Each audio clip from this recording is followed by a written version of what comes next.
Մինչև օգոստոսի 31-ը երկար սպասված շահավետ եռանկյունակցիայի շրջանակում ստացեք բացառիկ պայմաններ, դուռ, լամինատ եւ պաստառներ միասին ձեռք բերելու համար։ Պարոն Ալեքսանյանը մի քանի րոպե առաջ մոտավոր այն միտքը հնչեցրեց, որ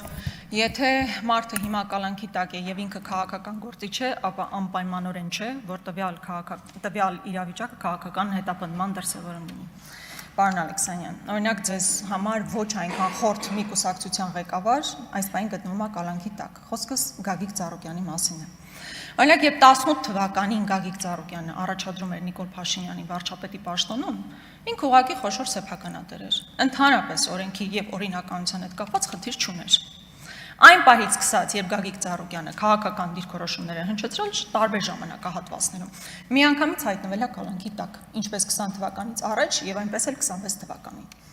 Սա օբյեկտիվ իրականությունն է, որը դուք չեք կարող չտեսնել։ Օրինակ, Սամվել Կարապետյանը 21 թվականից հետո հանդիպումներ ունեցել է Նիկոլ Փաշինյանի հետ եւ այն պահից սկսած, երբ հնչեցրել է որևէ միտք, որը ձեր քաղաքականությանը հակառակ է, միանգամից հայտնվել է կալանքի տակ։ Եթե այսօր Ռոբերտ Քոչարյանը չզբաղվեր քաղաքականությամբ, նրա նկատմամբ որևէ քրեական հետապնդում չէր լինի։ Այսինքն, ում նկատմամբ հարուցել քրեական գործ, բացառապես պայմանավորված է նրանով, տվյալ մարդը քաղաքականության մեջ է, թե չէ, եւ ինչպիսի դրսևորումներ այն ունի, որովհետեւ բազմաթիվ մարդիկ ում վերաբերյալ դուք դիրքորոշումներ եք ունեցել ու վատ առումով դիրքորոշումներ, բայց եթե այդ մարդիկ հիմա ձեր կողքին են, իրենք ընդհանրապես խնդիր չունեն։ Իրենք դառնում են օլիգարխից միանգամից խոշոր սեփականատեր ու դրանով ավարտվում է։ Այնպես որ քաղաքական հետապնդումը բացառապես մարդկանց քաղաքական դիրքորոշումներ հնչեցնելու բերումով է, որ իրականացվում է։ Սիրելի հայրենակիցներ, ամեն դեպքում մենք քննարկում ենք Ռուբեն Ռուբինյանի հարցը եւ ես ուզում եմ առիթից օգտվել եւ իմ գործընկեր Մեսրոպ Մանուկյանի հնչեցրած հարցադրումները շարունակել, մասնավորապես Ռուբեն Ռուբինյանի եղբոր հանգամանքով պայմանավորված։ Կարծես թե դուք դրան չեք էլ անդրադարձել, համենայն դեպս մինչև հիմա առիթ չեք ունեցել։ Սիրելի հայրենակիցներ, Ռուբեն Ռուբինյանի եղբայրը, ում ես բնականաբար չեմ ճանաչում, հավանաբար լավ էլ մասնագետ է, նշանակվել է Ամիո բանկի վարչության նախագահի առաջին տեղակալ բիզնես զարգացման գլխավոր տնօրեն։ Առաջին հայացքից ինչ մի խնդիր կա։ Մարդը Ռուբեն Ռուբինյանի եղբայրը նշանակվել է բանկում կարևոր պաշտոնի, ամբողջ հարցը այն է, որ Ամիո բանկի 25%-ը պատկանում է կառավարությանը։ Եվ այն բանից հետո, երբ կառավարությունը 25% մասնաբաժին է ձեռք բերում Ամիո բանկում, այդ պահից հետո է, որ Ռուբեն Ռուբինյանի եղբայրը նշանակվում է տվյալ բանկում բարձրաստիճան պաշտոնյա։ Ռուբեն Ռուբինյանի եղբայրը նաև հանդիսանում է Viva Armenia կառավարման մարմնի անդամ։ Էլի առաջին հայացքից ինչ խնդիր կա, որ հիմա Viva Armenia-ում տվյալ մարդը որոշակի պաշտոն է զբաղեցնում։ Ամբողջ խնդիրը այն է, որ Viva Armenia-ում կառավարությունը ունի 20% մասնաբաժին։ Եվ այն գործարքից հետո, երբ Viva MTS-ը վաճառվում է եւ Viva Armenia է դառնում եւ կառավարությունը այնտեղ 20% է ձեռք բերում, դրանից հետո Ռուբեն Ռուբինյանի եղբայրը Հարգարժան Լևոն Ռուբինյանը նշանակվում է այնտեղ պաշտոնի։ Սա ձեզ մոտ որևէ հարց չի առաջացնում,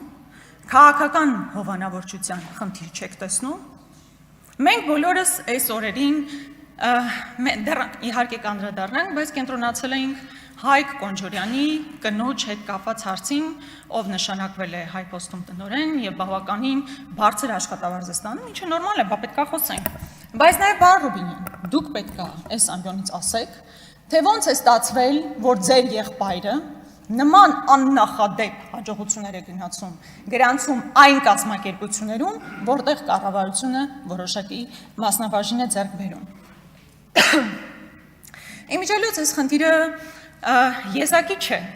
եւ կան նաեւ այլ պաշտոնյաներ, ովքեր նույն ուղով են գնացել։ Օրինակ, Արարատ Միրզոյանի կինը հանդիսանում է ներդրումների աջակցման կենտրոն հիմնադրամի ղեկավար։ Որպեսզի մոտավոր պատկերացնեք սա ինչ է, դա Անիվ հիմնադրամի քույր կազմակերպությունն է։ Հիշում ենք բոլորս Անիվ հիմնադրամով մոտ 25 միլիարդ վատնված գումարները։ Հիմա վատնեցին, Ավինյանը հանգիստ իր համար հիմա էլ մուլտի վելնես նախլում ու դրանից մեծ գոհունակությամբ հայտարարություններ անում, հիմա ստեղծել են այլ հիմնադրամ, եւ ով պետք է ղեկավարի այդ հիմնադրամը, իհարկե որևէ պաշտոնյայի կին, այս դեպքում Արարատ Միրզոյանի կինը։ Ես իհարկե բացարձակ խնդիր չունեմ ոչ Արարատ Միրզոյանի կնոջ հետ, ոչ Լևոն Ռուբինյանի հետ եւ մնացածի, կարող լավ են մարդիկ են, լավ են մասնագետներ են, բայց այդ ո՞նց է ստացվում, որ հենց պետությունը, կառավարությունը որոշակի մասնաբաժին է ձեռք բերում, այնտեղ գնում են բարձր աշխատավարձով, սա շատ կարևոր է, բարձր աշխատավարձով պաշտոններ են զբաղեցնում։ Նման մի բան հավանաբար հիշում եք, երբ որ Ալեն Սիմոնյանի եղբայրը կազմակերպությունը այս բանը լավ չեմ հիշում, բավականին Եվրոասֆալտը, այո, բավականին մեծ տենդերներ էր շահում։ Բավականին մեծ տենդերներ էր շահում, որ պահին Ալեն Սիմոնյանի եղբայրը այդ ղեկավարի պաշտոնից դուրս եկավ, այդ կազմակերպությունը հիմա սնանկացման եզրին է։ Այսինքն սնանկացման process-ը հիմա գնում, այդքան կարևոր ֆիգուրներ են մեր պետության բարձրաստիճան պաշտոնյաների հարազատները, որ եթե իրենք ղեկավարում են, փայլուն է, դուրս են գալիս միանգամից սնանկանում է։ Գարիկ Սարգսյանն այստեղ չի։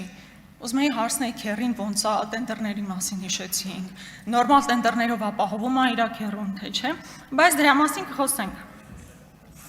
Քանի որ այդ պետական մասնաբաժնով կազմակերպությունների մասին նաև խոսեցինք, ուզում եմ այստեղ նշել նաև, որ օրինակ Գնել Սանոսյանը նշանակվել է Լիդիանում ներկայացուցիչ, ուզում եմ հիշեցրել, որ կառավարությունը եւս մասնաբաժին ունի Լիդիանում, եւ Գնել Սանոսյանը օրինակ 7 միլիոն դրամ աշխատավարձ է ստանում, էլի լավ անում, բայց մեր հանրությունը այդպես էլ չիմացավ։ Օրինակ Գնել Սանոսյանին ինչու են հեռացրել աշխատանքից։ Սիրելի հայրենակիցներ, դուք գիտեք ինչու են հեռացրել աշխատանքից, մարդը նախարար է եղել։ Եթե նախարար է եղել, իրան հանել են, ուրեմն մի բանը լավ չի արել, ո՞նց են տարել ավելի լավ տենց պատասխանատու գործի նշանակել, ո՞նց են դա արել։ Ընդ որում ես ուզում եմ հիշեցնել, չէ, այդպես մի տարուբերեք ձեր գլուխը։ Ես ուզում եմ ձեզ հիշեցնել, որ Գնել Սանոսյանի հեռացումից առաջ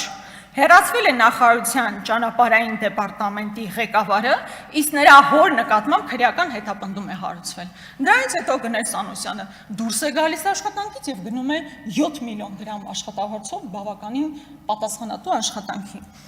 Նույնը նաև Ռոմանոս Պետրոսյանը, պարոն Կարապետյան, ձեր հաշվին 5 միլիոն աշխատավարձ է ստանում։ Ամբողջ հեծը բոլորը ԿՊ-ականներ են, լավ դզված են ձեր հաշվին։ Մի տեսակ ռուսեն ասեց աբիդն է, չէ, որ մարդիկ ձեր հաշվին այդքան հարստանում են։ Բայց այս շարքը բնականաբար, ինչպես գիտեք, ես հաճախ եմ խոսում, դեռևս առիթներ կունենանք խոսելու, բայց ես կոնկրետ ձեզանից ակնկալում եմ, որ կգաք եւ ձեր եղբոր հետ կապված բարձրաբանումները կներկայացնեք։ Պարոն Ռուբինյան, երբ խոսում եք նրա մասին, որ եկեք այդ давайте жить дружно տրամաբանության մեջ ինչ որ բան եք ասում։ Հիմա այնտեղ պետք է նստած լիներ Արտուր Սարգսյանը։ Արտուր Սարգսյանը քաղաքական պատանդ է։ Ձեր իշխանությունը պատանդարության տակ է պահում մեր գործընկերոջը, այսինքն ձեզ ինչ է թվում, որ դուք կարող եք մեզ նայելով ասել եկեք հանգիստ իրար հետ աշխատենք, այն ժամանակահատվածում, երբ մեր գործընկերը այստեղ նստած չի, ընդհանրապես ո՞նց են ձեր պատկերացումները այդ հարցում։ Եթե դուք իսկապես կարծում եք, որ ազգային ժողովը որպես ինստիտուտ պետք է կայանա, ապա դուք պետք է միջնորդեիք, որ այսօր ազգային ժողովի պատգամավոր Արտուր Սարգսյանն այստեղ գտնվեր։ Եվ ամփոփելով, հուսով եմ շատ չեք տխրի, որ ես ձեզ կողմ չքվեարկեմ, ինչպես կողմ չի քվեարկելու ամբողջ Հայաստան դաշինքը։ Հայաստան դաշինքի անունից ուզում եմ հայտարարել, որ մենք չենք մասնակցելու փակ քվեարկությանը։